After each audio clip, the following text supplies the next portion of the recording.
So Margaret's paper is entitled, "Did Ezekiel See the Living Creature?" What, you may ask, is Ezekiel doing in a gathering to discuss metaphysical feminine principles in late antiquity and beyond? Ezekiel, the Hebrew priest and prophet, was active from about 600 BCE, and I shall show you how one of the strangest visions in the Hebrew scriptures suggests that Timaeus' living creature was originally the Hebrew goddess in Jerusalem. She's largely unrecognized in the Hebrew scriptures today, and certainly not by their translators. The Timaeus, which was written in 350 BCE, deals with the divine creation before the visible material world. And Socrates observed that the discourse was admirably suited to the festival of the goddess, 26e. Timaeus himself began by distinguishing between that which is and that which is always becoming, 27d. He spoke of the demiurgos, and then of bons, desmoi, and of proportion, analogia, and described the living creature that contained within itself all the living creatures that were like it, 30d. The mixed fabric of indivisible, unchanging unity and visible changing diversity, 35a, was then cut into two strips, formed into circles, and set at right angles to each other. The circles were further split and became the rotating paths of the heavenly bodies. It is impossible to summarize or even translate Timaeus' description of the living creature. Nothing is known of Timaeus himself, but tradition remembered that he was a follower of Pythagoras, and that is our link to Ezekiel. So I think 2. Aristotle criticized the Pythagoreans for making their science conform to their pre-existing ideas, not seeing accounts and explanations in conformity with appearances, but trying by violence to bring the appearances into line with accounts and opinions of their own. So on the heavens, 293a. That was said of their belief in the counter-earth, antichthon, but applies equally to the living creature. Most of what can be recovered in the teaching of Pythagoras is recognizable as the world of Solomon's temple. 2.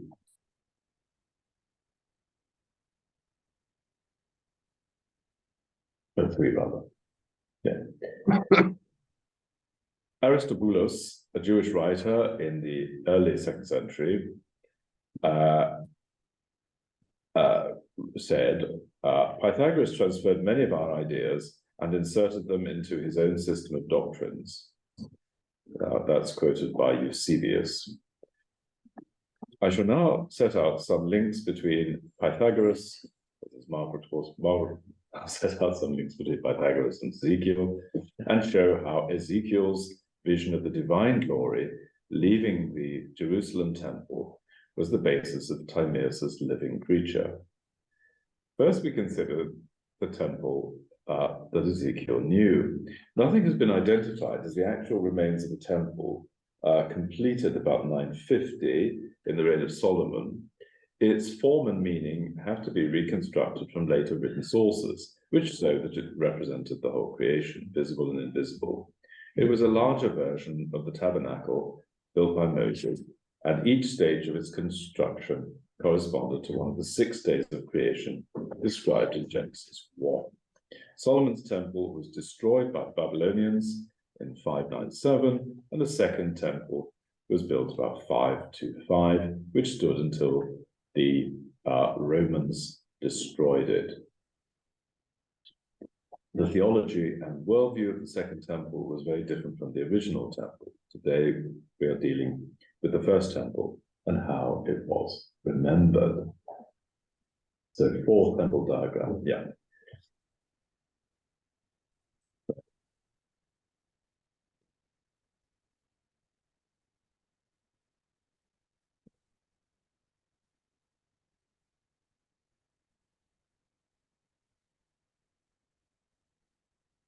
So the most sacred part of the temple was the Holy of Holies, separated from the main hall by a curtain, the veil of the temple. This was woven from 4 colors and represented matter woven from the 4 elements: earth, air, fire, and water. Beyond matter was the Holy of Holies, representing the state outside time and matter. And in the creation scheme, it was the state before the material world was formed. It corresponded to day 1 of creation, which was not called the first day because it was not part of the temporal material state where things come into being and then cease to exist. 5.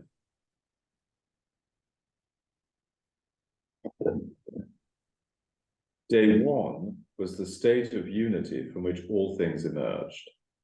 It was, said Rabbi Judan in the 4th century, AD, I suppose, the day when the Holy One was one with his universe. It also corresponded to the state described by the Timaeus. In the actual temple, the Holy of Holies was a cube-shaped space lined with gold, in which there was a golden throne of the Lord. The throne was a chariot with 4 wheels, set between winged heavenly beings, and the human king sat there as the visible presence, the Lord. He was the anointed God King, and his title was Emmanuel, God with us. He was the Messiah. 6. The religion of Solomon's temple was not the monotheism we associate with Judaism today. There were several divine beings: the remote father, El Elyon, a mother, and their sons, who were the great angels. The firstborn of these was the Lord, who was the guardian deity of Israel. His 4 letters meant he who causes to be. He formed the creation, and his unspoken name was represented by a diagonal cross X. In the Timaeus, he was the demiurge. 7. The Heavenly Mother was in the Holy of Holies, represented as in Egypt by the throne. In Christian discourse, she became the Holy Spirit, but she was remembered by other titles too.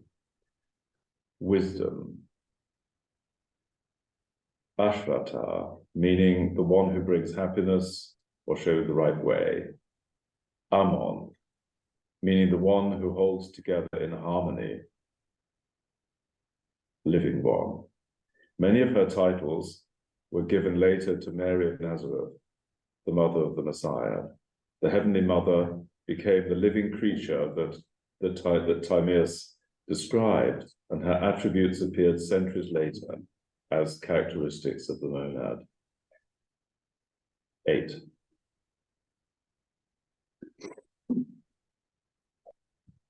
Second, some dates.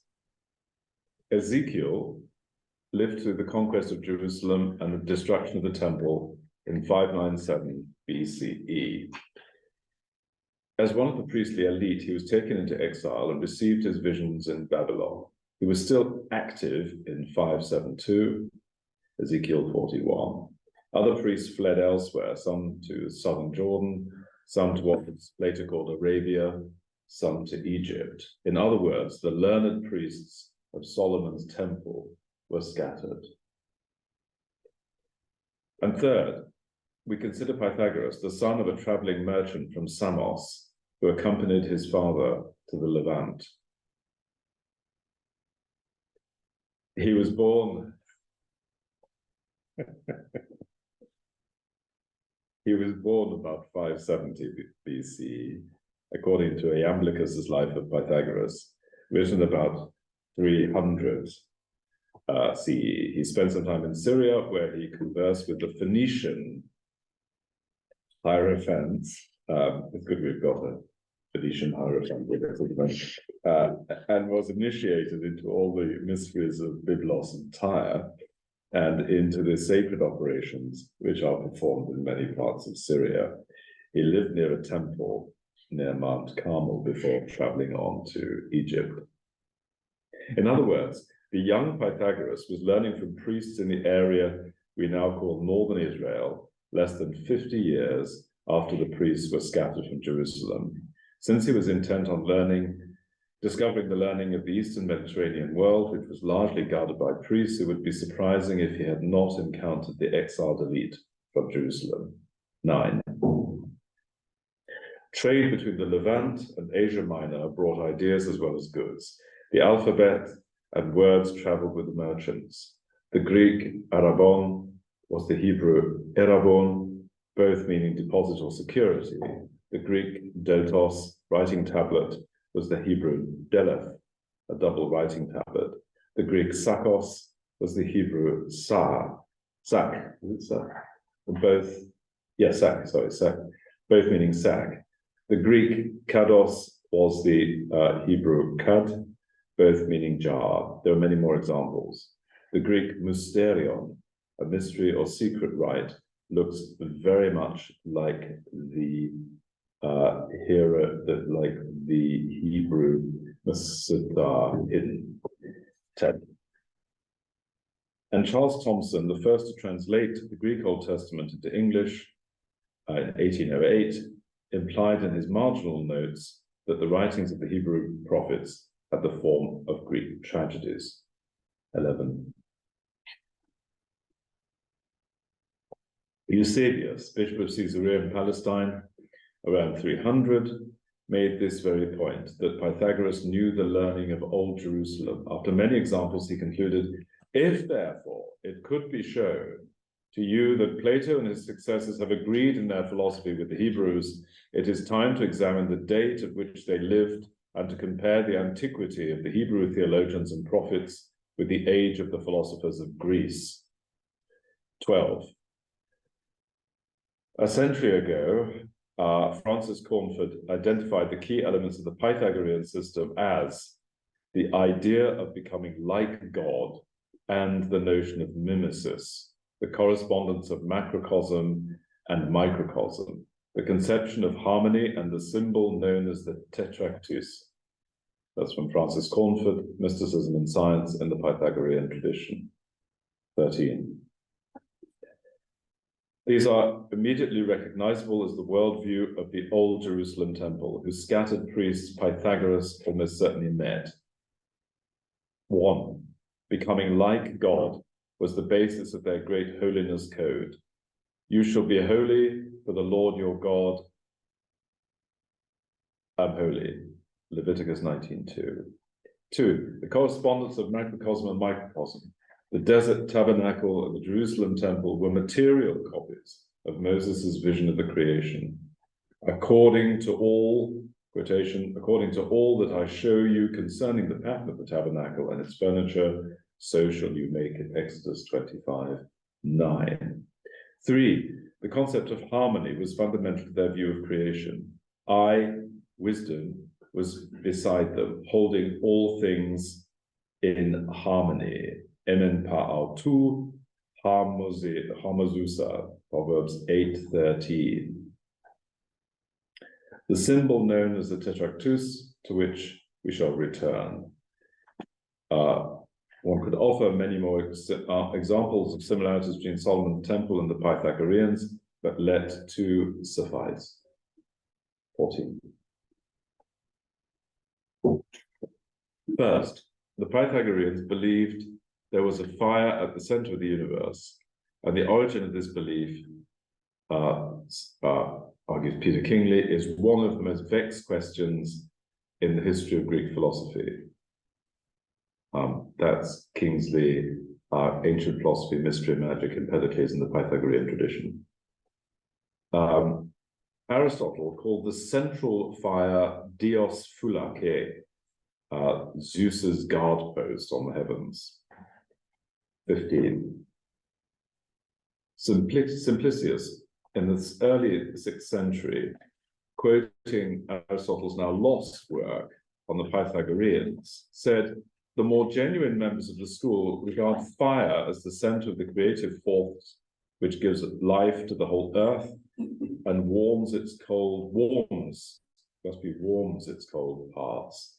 Some call it Xenos Purgos, Zeus's defense tower, Dios Phulake, and Dios Thronos, the throne of Zeus. And this is quoted by Kingsley on page 195. 16. The last lines of the Critias, though not mentioning the fire, describe this central place where Zeus assembled the gods as their most honored dwelling place of the whole center of the cosmos, which looks out over the world of change. 17. Pythagoras' central fire was the Holy of Holies in the temple, the fiery golden cube that housed the chariot throne of the Lord and the angels. The Hebrew scriptures described it as a tower, Migdal, in the Septuagint, Isaiah 5:2, Burgos, tower, Mazor, and Fulake. The Lord looked out beyond his throne, beyond time, and saw all history before him. Psalm 11:4. 18. Second, their number symbolism shows that it originated in the temple worldview. Iamblichus, in his Arithmeticae Theologomenae 1:6, wrote this: the Pythagoreans called the monad nous, ousia, aition, eletheas, haplun, paradigma, taxis, symphonia, harma, zoe, eudaimonia. Further, in the midst of the four elements, stochea, there was a certain monadic fiery cube, diruron kubon.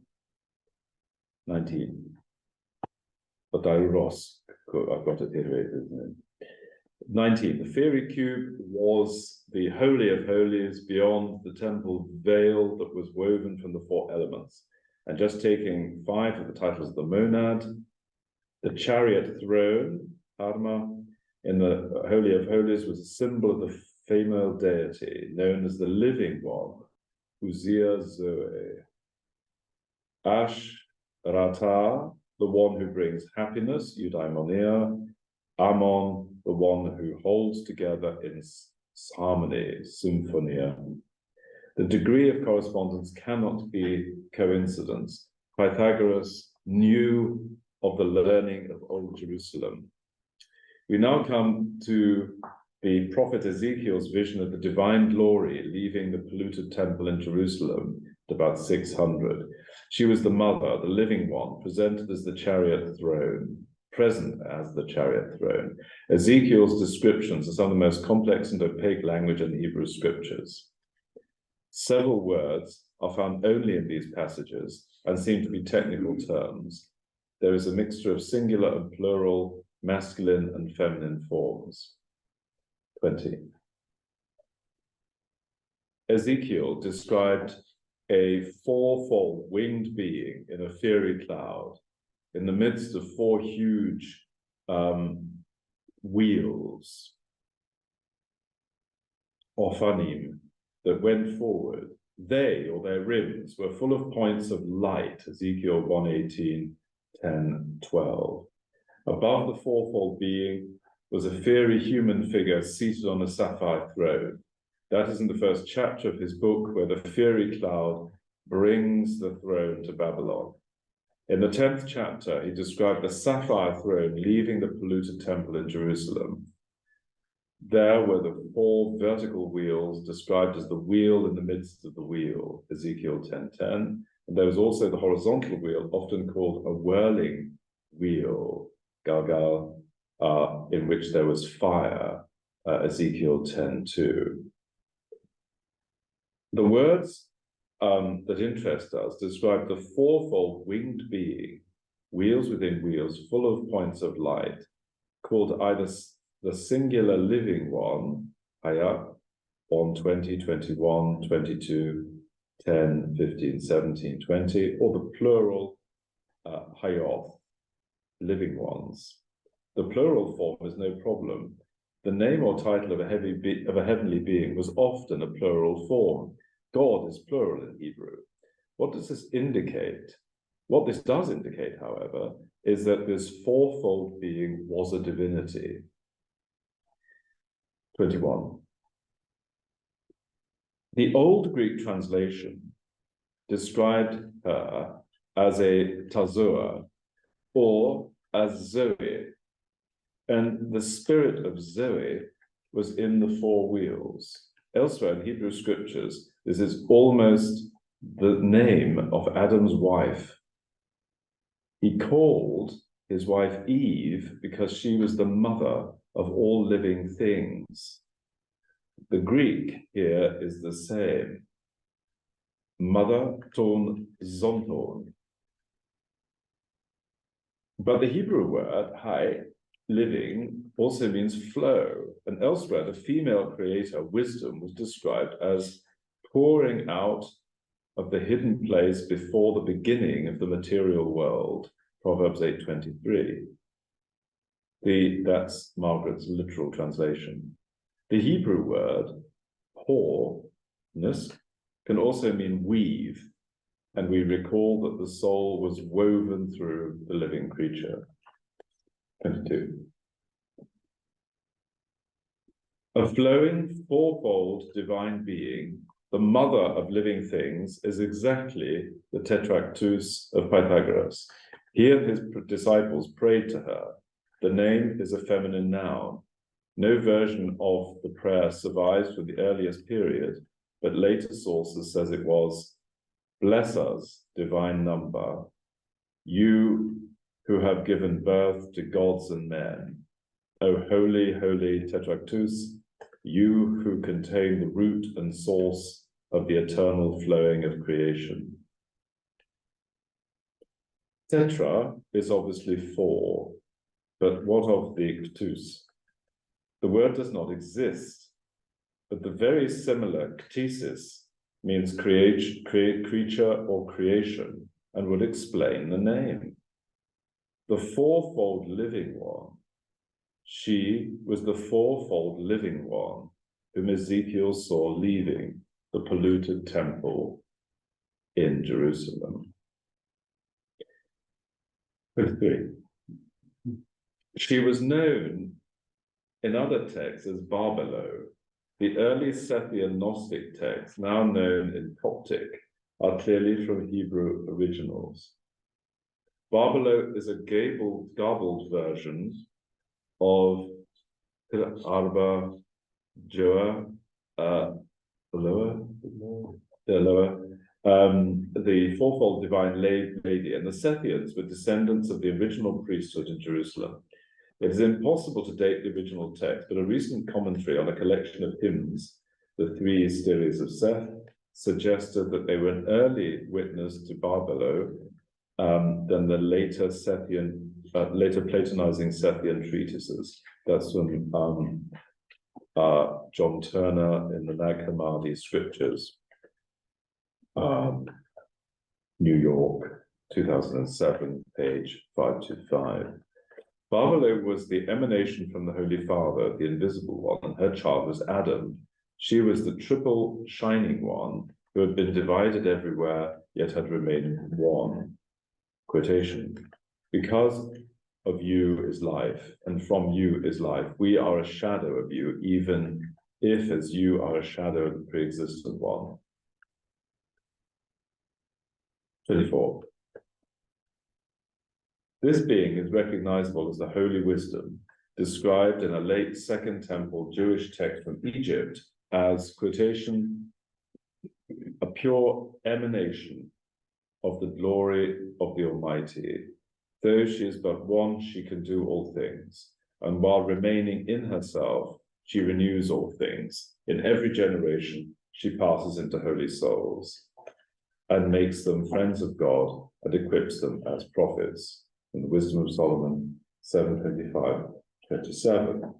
When Ezekiel described his fourfold living one with the huge wheels within wheels, he used words that must have been technical terms used by priests in the early 7th century BCE. He distinguished between what he saw in his vision and what it represented.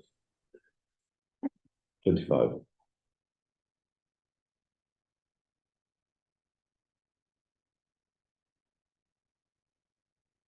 So the words are mare, vision, and demut, invisible essence. The latter has no plural form. Most English translations of Ezekiel are not consistent, and so the striking pattern is not obvious. The alternative version is clear and has likeness for demouth and appearance for mare. So we have the demouth of the living ones and their appearance, mare, horaces, as burning lamps and coals and lamps, Ezekiel 1:13. The demouth, homoima, likeness of a throne with the appearance, mare horaces, of a sapphire stone, Ezekiel 1:26. There are 8 examples of this in Ezekiel's visions of the fourfold living one. They represent the unknowable essence and how it was seen by Ezekiel in his vision of the Holy of Holies. Such language is used in Genesis 1:26. Adam, the human being, was created according to a likeness of God and their angels as their image. These 3 words show the temple scheme of emanation. The unknown, invisible, the which has no plural. The visible, mare, which was the non-material state in the Holy of Holies, and the material selem, which was the human Adam. Ezekiel saw a fourfold living one and her wheels within wheels full of points of light. He described her as visible but non-material, the manifestation of something beyond his perception. 36. This is from Justin Martyr's Exhortation to the Greeks 29, written in the mid-2nd century. And Plato too, when he says that form is the third original principle next to God and matter, has manifestly received this suggestion from no other source than from Moses, having learnt indeed from the words of Moses the name of the form, but not having at the same time been instructed by the initiated, that without this mystic insight, it is impossible to have any distinct knowledge of the writings of Moses. 27. 2 more aspects of Ezekiel's living one. First, the points of light in the wheels were the spirits in the Holy of Holies. The Book of Jubilees, a Second Temple version of Genesis, describes day 1, the Holy of Holies, in more detail. The first to be created were all the ranks of angels and spirits of his creatures, which are in heaven and on earth, Jubilees 2:2. This is the living creature containing all living creatures. 38. Second, she bound creation together in her net. This is how Origen understood the opening lines of Genesis. By means of the net, God, the angels, created heaven and earth, and the Spirit of God, the angels, was hovering. Her net elsewhere describes the bonds of her covenant, which established and secured creation. In the Hebrew scriptures, this covenant was known as the covenant of eternity, or the covenant of peace. 29. In Enoch, a collection of ancient priestly texts, extant mainly in Ethiopic, this covenant is described as the great oath. And through that oath, the sun and moon complete their course, and through the oath, the stars complete their course. The picture is familiar. It is exactly how the Timaeus described the bonds and circles that held the heavenly bodies. 30. Margaret suggests, therefore, that the traditions of Solomon's temple were accounts and opinions of their own, for which Aristotle criticized the Pythagoreans, and that Ezekiel saw in his vision what later became Timaeus' living creature.